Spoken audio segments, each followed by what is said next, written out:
My dear friends, today we will hear an amazing testimony. At the 2024 Ad Accra conference in Florida, we met our new dear friends and brother and sister in Christ, Michelle and Larry Lesher. And if you haven't checked out this report of Ad Accra, please go ahead and watch that, because I believe it's a great encouragement for God's people to make farming great again. And Larry, he is also featured in that report.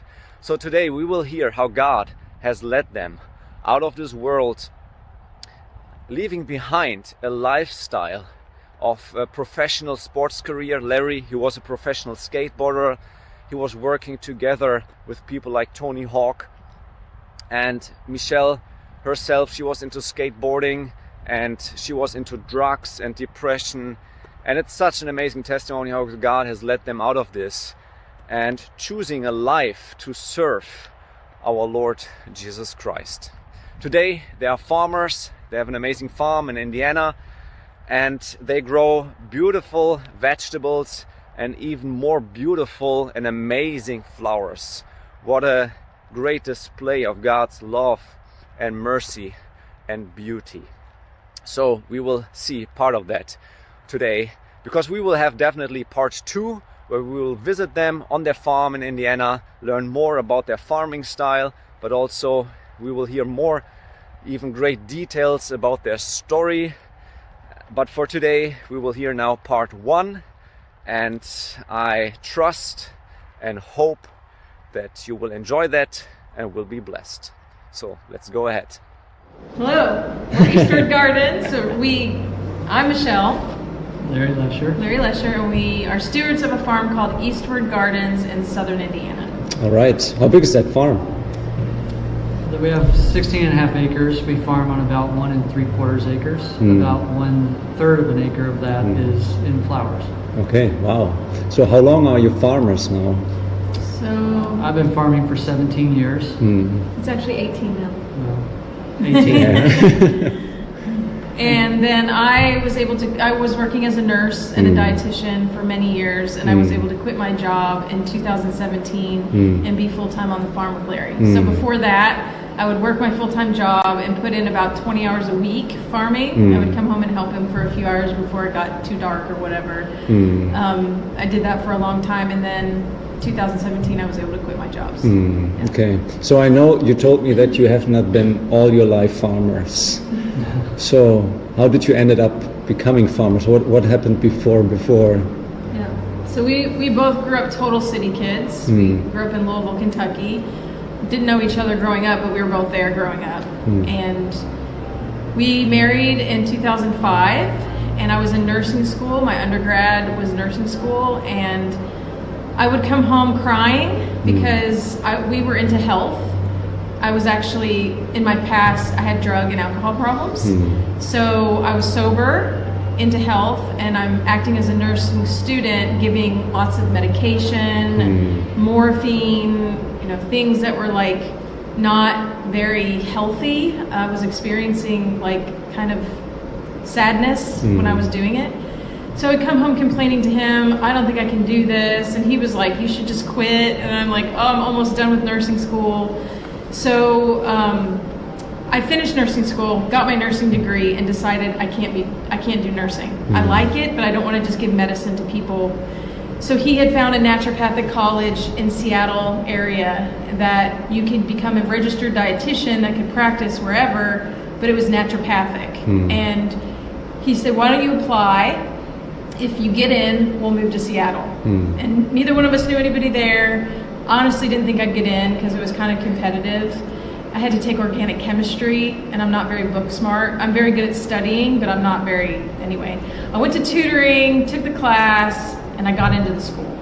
So we moved to Seattle, and he said, if we're gonna move all the way out here, it's like the farming mecca in the US, has some of the best soil in the whole country. I'm gonna farm. He had known about GMOs for already. It's about 94. 94. We knew we needed to start learning how to grow our own food because we can't trust the system. And he wanted to learn how to grow his own food to, be able to trust what we're eating. So first thing we did is we went to a farmer's market and he met a farmer, asked if he could intern. He made $25 a day and worked long hours and learned how to farm with some of the best, in my opinion, some of the best farmers probably in the whole country. Wow. Yeah. That was in 2006. Larry Lesher. I'm the steward of Eastward Gardens. That is eastward, as in going towards the east. Everybody wants to say Eastwood. The Lord God planted a garden eastward in Eden. So that's where we get our name from. We came to a piece of land that was really kind of not the best piece of land, and we've been doing a lot of remediation here. I originally started out as a skateboarder as a youth. I grew up in the inner cities of Louisville, Kentucky, and moved on in life to be a snowboarder and a skateboarder.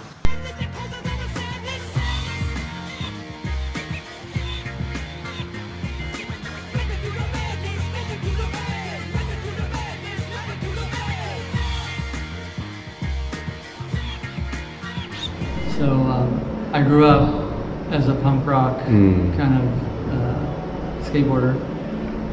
Ended up becoming a professional skateboarder and a sponsored amateur snowboarder. Did that for many years and walked away from that and ended up tour managing punk bands, indie rock bands, that type of stuff. In California area. Yeah, I lived out in California in Tahoe. And so did that for many years and recognized that I didn't feel comfortable with the way modern systems were, whether that was farming systems, just sort of governmental bodies, all these things that you would think of in a worldly sense. When I was going to the grocery store, I realized I'd become a vegetarian early in my life based on just sort of philosophical ideas, and realized that the foods that I was finding on the grocery store shelves really they weren't the best things probably to be consuming. And so as I started to look into that a little closer, I became very kind of distrustful with the GMOs and a lot of the things, pesticides, herbicides, things that are designed to kill things being on my food didn't strike me as the best idea. So as I contemplated those things, I realized that the only option I had was to grow my own food. So I kind of took that up and interned on a farm for a season, and straight from there went and started my own farm. A lot of people say that it's very difficult for someone who hasn't grown up on a farm to start a farm. Well, I would challenge you to disbelieve that statement and take up the challenge. Elliot Coleman said that if you want to be a farmer, the best way to go about it is to start farming. And so I would second that. When I started farming, I realized that I had a pretty steep learning curve. And was lucky enough to be in the Pacific Northwest, the first farm I ever had, and was with a really, really good community of farmers that taught me basically the ins and outs of farming. And we brought it back here to this farm in Louisville, Kentucky, or we're outside of Louisville, Kentucky in southern Indiana, just across the Ohio River. And so got very interested in what I could manage, and that was what I was putting in my mouth.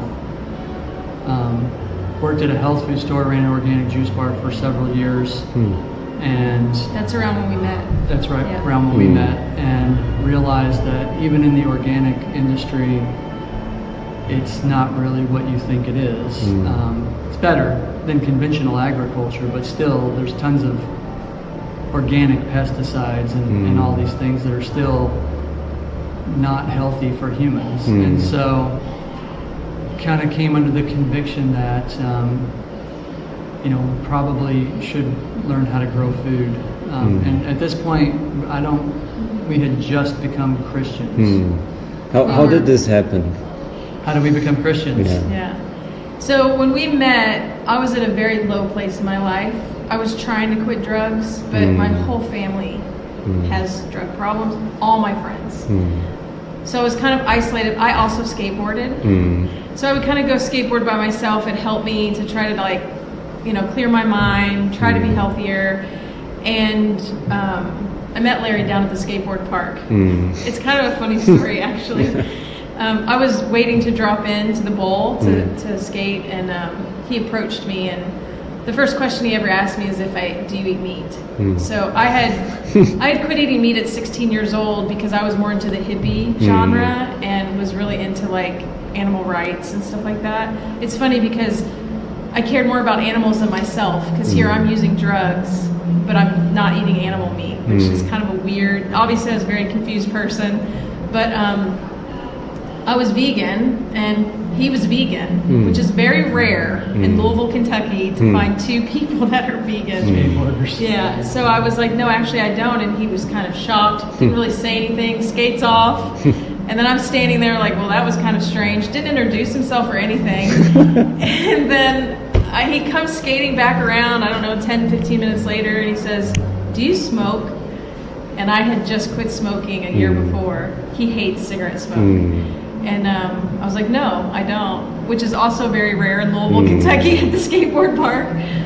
And then he skated off again, and I'm thinking this guy's kind of weird. And then he came back over again and asked me how old I was. And we're about the same age, we're 3 years difference. And I answered all the questions correctly.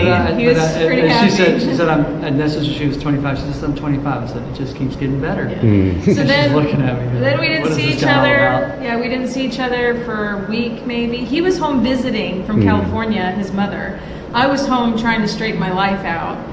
And I went back down there to skateboard in Louisville. It's very hot in the summer, so you might go to the skate park at midnight to start skateboarding. It was all lit by stadium lights. And I was about to drop into the vert area or just in the bigger bowl, and I had my pads on and my helmet on, and he came over, put his helmet and pads on, and the lights went out. So we're standing next to each other, and we just start talking. For me, it's like a picture book of the time we met. It's really amazing. So this is from December of 2003. We met in like August of 2002. So we were dating at this time. And you open it up. That's Larry. Can you believe that's Larry? Larry used to really like to skate vert. And this is a picture of the skate park where we met, which is just kind of cool to think about this time frame. And we were standing right there at the park when we talked for the first time. I'm kind of sentimental. So I have this to remember this time in our lives and think about how far we've come and where we're at now. It's just awesome. So this one is from September of 2002. So we met 1 month before this one. And again, you know, I was a skateboarder, Larry was a skateboarder, never gardened, total city kids. Crazy to think about where I was in my life when we met, and all these features of the skate park were going up because this was like one of the biggest skate parks I ever knew of. And it was, you know, everybody was coming to see the skate park in downtown Louisville because it was huge. Lit with stadium lights 24/7. And there's Larry in the full pipe. They called him Long Lens Larry Lesher. So literally this is a month after we met. And again, sentimental, where we met at this park. And it was just a place, a crossroads in both of our lives where we weren't happy with where we were. I wanted something better. He wanted something better. We were both interested in trying to find God. So we weren't Christians at all. We were not Christians at all. I was raised Catholic, 9 years in Catholic school. He was raised several different denominations. We both left the church. I was probably around 16 years old when I stopped believing in that. I always thought there was a God of some sort, but I didn't follow it for many years. And then we started going to church together. Well, so when I was a kid, I was raised in the church. I was born Catholic, but my mom left the Catholic church, which was a pretty big deal. Her whole family's Catholic. So to leave the Catholic church and become a Protestant was a pretty big a deal for her. And so we ended up going to like Baptist churches, and I was always kind of, I was a skateboarder, so I kind of had that image, you know, and we were a poor family, and so we were kind of rough, you might say, around the edges a little bit. They were very rough, not kind of rough. They were very rough. And so it was interesting to me because when they would do like a Sunday school, and you would go in and they'd take the kids and they'd be like, oh, we're going to do a little skit or some sort of play for the adults. And they'd always say to me, why don't you be the devil? Or he'd be the bad kid. I'm always the bad one, And I was like, hey, I'm not stupid. Like, I know what you're doing. So I had a really bad taste in my mouth about Christianity. And so, so that was sort of like my experience. I didn't reject God. I knew who God was, but I didn't necessarily like Christians. And as you get involved more and more, moving out to California, it's very secular. You get involved in like bigger bands, punk rock scene, and it's very being a Christian isn't really, you're not going to be a Christian probably in that scene. And so kind of just... You studied Buddhism. Yeah, I studied all kinds of religions. Native American religions. Hinduism, just Muslim, like anything. I was like, there's something out there. Like you can look around the trees, like it's like there's a creator. This isn't happenstance, but what is it? Christians are kind of where it really turn off to me though. So I was like, shun that. I happened to be in Alaska before I came to Louisville when we met. And so anyway, it's kind of a long story. So. Yeah. So anyway, I ended up in Kentucky at the skate park by some... I believe it was a miracle of God, honestly, because I was trying to give up drugs. He was a sober person. Usually at the skate park, everybody drinks, does drugs, something, and we just became friends at first because he wasn't even going to live in Louisville.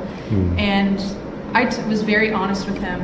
I have major problems, and I'm trying to get off drugs, and he never pushed me. He just was my friend, and he didn't use drugs, so it made me not really want to do it anymore. We would go for walks, we would go out for lunch, and then it was after he was about to leave back to California, he sat down with me and said, I really want to pursue a relationship with you. And we were together 3 years, and then we've been married for almost 19 years now.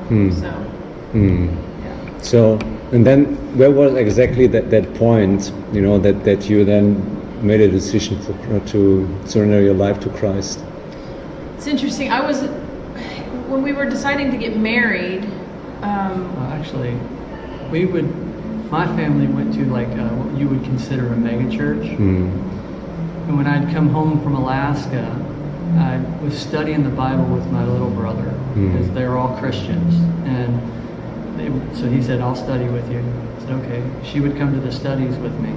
So we started attending their church. I would say I was very uninterested in a big mega church, but that's where my family was, and we would spend Sundays with them. We were in church one day, and I don't even know what the preacher was preaching about, but I was going over in my head, I think we had talked about the cuneiform tablets and sort of this idea of the book of Daniel and Cyrus, and that Cyrus had predicted the fall of Babylon like 180 years, 160 years, whatever. I don't know the exact date off the top of my head, but long time before. And I was like, this is real, this is true.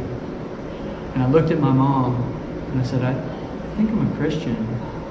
And my mom started crying, of course. Another part of the story is my mom had prayed for me for like 10 years. Fasting one for day one a meal, week. She would fast from one meal every week, praying for me to find the Lord.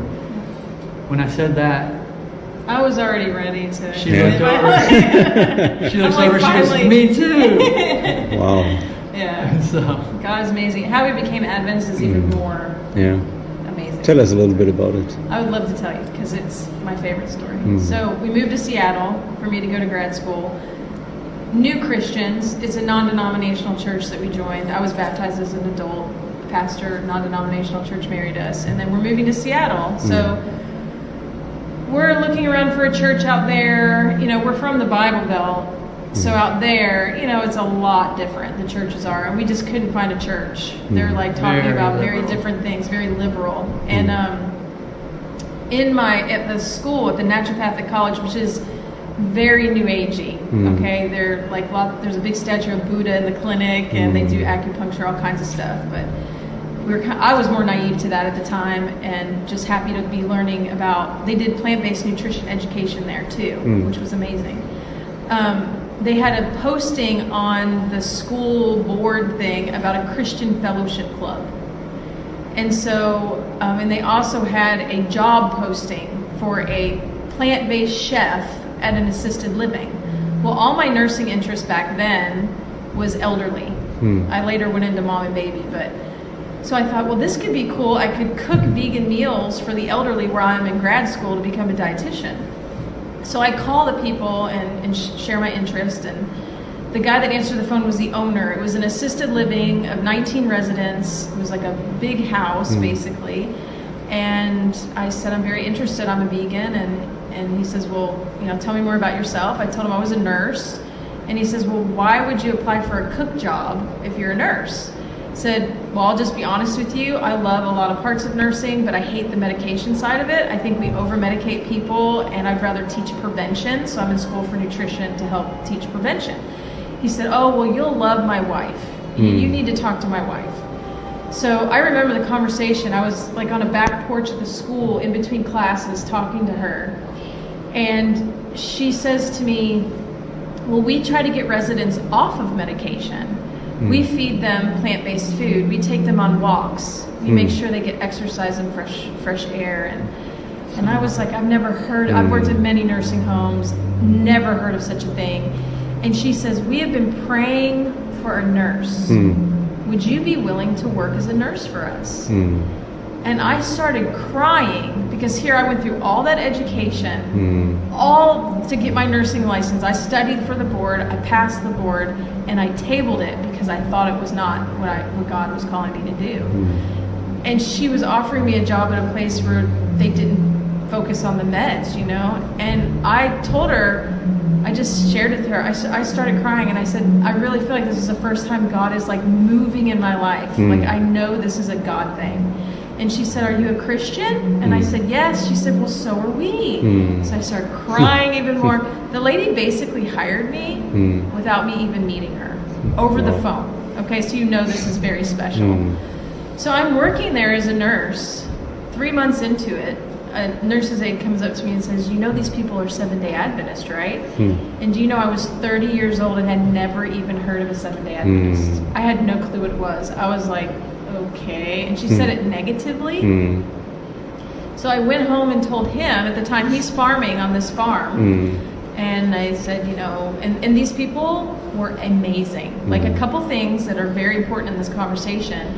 They never pushed the Bible on me. They just told me on Sabbath, they called it Sabbath. I didn't even register any of it. We just do light duty. You can sit and read the Bible with the residents, just visit with them. And I'm like, great, And then there was one lady that had Alzheimer's really badly, and she took a really long time to feed her, and she was very thin. Now, I worked as a CNA, a nursing assistant, all through nursing school, and I fed many residents. I gave them baths. I went through that whole, learning experience. And she told me, I would like you to sit and eat your lunch with her because it's more therapeutic. And I don't care if it takes an hour to feed her, just take your time and make sure she gets nourishment. That is a very special thing. I've never heard anybody be so caring for a person. So when I went home and told him they were Adventists, he told me, oh, well, you can't work there anymore because that's a cult. Because he had heard it was a cult. And I was like, well, you're wrong. These people are the most amazing people I've ever met. So they can't be in a cult. And they never pushed their religion on me. They haven't done, they're not a cult, you're wrong. And he said, well, I don't really trust you working there because I'm not a very good read of people. I kind of like everybody. And he said, well, I want to go to work with you.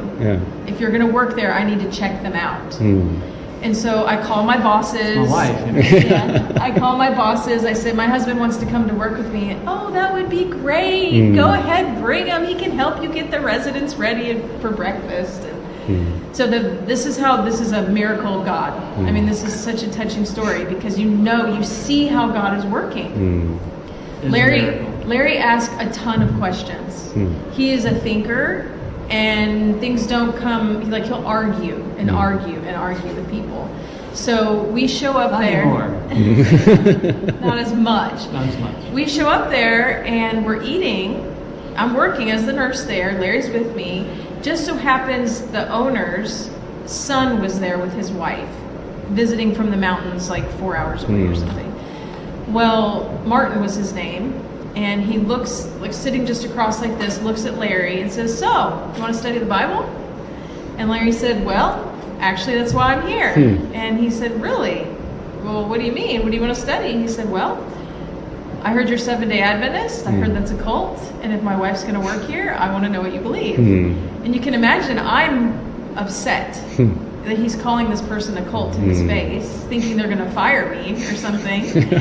And Martin happened to know most of Revelation by heart. I mean, this man was very well versed in the Bible. So Daniel Revelation seminars. So every time he had a question, he went straight to the Bible for the answer. He never gave his opinion. Amen. Never gave his opinion. It was always open to the page. And I mean, that was impressive to us. We thought we studied our Bibles, but then we were like, wow. And then the first conviction for me was the Sabbath. When he showed me that, I was very convicted. And I told Larry, like, I don't think I should study for school on the Sabbath anymore. And then when he shared the state of the dead, me being raised Catholic, I never understood it, hellfire, and I never understood the heaven and hell thing. It never made sense. And then he shows it, and it makes sense, and you can explain it. And I was like, this is something different, you know? And Larry's like, it blew Larry's mind. The State of the Dead probably was, I was wrestling with most of the conversations. When we were actually leaving, so I would come with her to work. They were there for just 1 week. I would come every day, and while she worked for 8 hours, we would study for 8 hours. She would get done with work and study for 2 more hours. Wow. So we were doing like 10 hours a day. And we I went was in through all school. of Daniel and Revelation in a week. And so we were leaving one night, and he brings up the sleep thing. I'm like, whoa, so stop. What are you talking about? And he runs through a few scriptures, and I was like, I never heard anything like this. So then we go do a little bit of study, and I'm like, if they're right about this, because it was clear, like from scripture. Once he pointed it out, like when you read and you have something in your mind, you'll just read over it and you don't see it. As soon as he pointed it out, I was like, this is true. There's so many verses that prove it. And so we were like, Can't really deny it. What are we going to do with this? And so I That studied. kind of encouraged him to study more into what the doctrines of the faith of Seventh-day Adventists were, because it's like, if they have that right and I had it wrong for so long, What else do they have? what right? else do they have right? And so then, obviously, the Ellen White thing came to surface, and I'm like, oh, what is this? So that was like on the last day we studied with him, and this is how God continued to work. So that last day we're studying, a guy shows up just to say hi to Martin. "Oh, I heard you were in town. I wanted to say hi," introduced us and everything, and then he left. Martin gave us some Walter Fight DVDs to look at while he was gone and have Larry continue to study. So I'm back at school, and this is where this Christian Fellowship Club, we still haven't found a church that we thought was suitable for us. So we go one Friday night, they're having a club at a house, this Christian club. So Larry knocks on the door, and who answers the door? That friend of Martin's. I'm like, what are you doing here? He's like, what are you doing here? I'm like, I'm here for study. He's like, this is my house. I'm like, so we studied with the Martin and Janelle and the guy that lived locally, that his wife went to school where I went to school. Wow. And we studied with them for 3 years before we became Adventist. so this Ellen White thing was a pretty tough thing to swallow. So we studied Ellen White for about 3 years. And There was one sermon that helped us to Particular understand sermon it that, after many years of study. Receiving and Proclaiming Prophets. I don't know if you're familiar with that, but we did this study on that, and it was pretty clear that Ellen White is the prophet to the Laodicean church, and her name corresponds to her ministry and just all The the timing ties. of her and her life and So everything. we were convicted that she's a prophet, and so We joined the church. we joined the church. Wow. 2009, we joined the church. Wow. So what a journey, you Yeah. know. And that's just both small, little bit. Yeah, There's I a can lot of imagine. details, I can imagine. You told me already a little bit more about your background. We're professional skateboarders and traveling with all these bands. Relates a little bit to my background, where I'm from. So now you're here. You're farmers since 17 years. Is that correct? Yeah. And we grow about 150 varieties of fruits and vegetables. We farm with a veganic model, which means we don't use any animal products, and we base our fertility on basically cover cropping, green manures. We do remineralization through rock powders and different products of that nature, meaning that we don't just expect the land to tend itself. We are stewards of this land. We've been given a role to not just take from the land. Oftentimes I find that agriculture is a model not far different from the industrial model, which is we shotgun approach our application of something, and we never really take the time to look at the scientific values of what's there and what needs to be replaced. And so as we go through that process, we're using very specific measurements through soil analysis, through observation, to determine how do we come to meet the design. When I look at the ground, I see that there's a complexity that's beyond happenstance. And so we're approaching this from a design model where we realize that there's an end goal, and that is a symbiotic relationship between the ground and the plant. The ground, the soil is a living organism, as most people know nowadays, but what they don't realize is that even the negative parts of the diseases, the bacteria, the fungi that are negatively affecting the plants is because of mineral deficiency in our soils.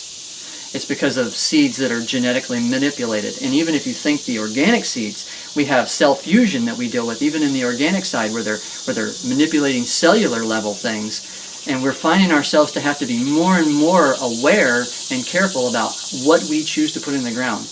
One of the reasons why I buy heirloom seeds is specifically for that reason. I know that technology wasn't even available at that time, and it's the only safe place to go get seeds oftentimes. And so we're coming back to a place where we're wanting to revitalize that ground in a way that those microbes, even the negatives, the plant has enough nourishment to service. This is about service. I'm servicing my community, but I'm also servicing the ground that the plant grows in. And so very serious about creating an environment where that plant has the ability to then service its environment. You get the exudates, you get all of the things that the plant is doing to service the microorganisms that build humus, that builds this symbiotic relationship with its environment that creates an Edenic state. It creates a place that flourishes, a place that is vibrant and alive, and not a place of disease and disharmony, but a place where we can go and rest, a place where we can be nourished, where when we service it, it services us back, and we find health and vitality. And then you mentioned already that in between the flowers became a big part on your farm, and maybe you can talk a little bit about that, because you also give the workshops here about flowers. So you started out with vegetables, it was just you, right? And then you, as you mentioned, you came more 17 on the farm full time. So what about the flowers? How did this became a big part of your farm? So I always wanted to do flowers. I dabbled in them just to attract pollinators for a long time. And right around the time I was getting ready to quit, which is a total miracle story too, we had Mennonite neighbors that specialized in dahlias. That's what they did for a living. They had heard that we were an organic farm, and they were interested in learning how to grow their flowers organically. And we live out in the middle of nowhere. No one ever comes and knocks on our door. We have a long driveway into the woods. And we hear a knock on the door, and we're like, who's that? And it was the Mennonite neighbors just wanting to meet us. And somehow in the conversation, maybe she said she grew flowers, and I mentioned I was interested. Well, I'll gift you some tubers and you can try it. So she gifted us 300. Oh, wow. And Larry was not really that interested. You know, he's like, you can't eat flowers. I don't really care so much about growing them. And I thought, well, what do we have to lose? They're free. It'll attract bees, if anything. And it'll be pretty on the table, you know. So he pretty much gave me one of the worst spots to plant them. And it probably was the worst spot. It was the worst spot, and they actually worked. Oh, wow. And I think that also spoke to him, because we had a lot of soil issues on our farm at first, a lot of crop failures. That was heartbreaking. We went from Seattle, best soil in the country, mecca for farming, where you could hardly just drop a seed and things would grow, to this terrible soil. And he was struggling. I don't know how he did it. I would have given up. But you start planting these tubers, and they were working, and then we had this thing where we decided we would give away at least one bouquet every market. And I didn't realize it, but I have a knack for like finding people that are struggling or something, because I would watch. And, you know, I remember the first mom was, she looked sad. She had small children, maybe a little worn out, and gave her the bouquet, just starts crying.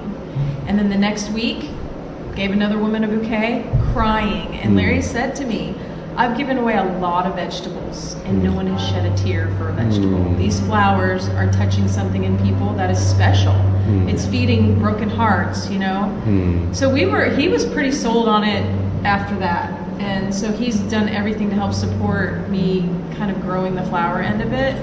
And then I had no idea, there's several things that my life just changed. So because of my background with drugs and alcohol, you struggle with a lot of psychological problems.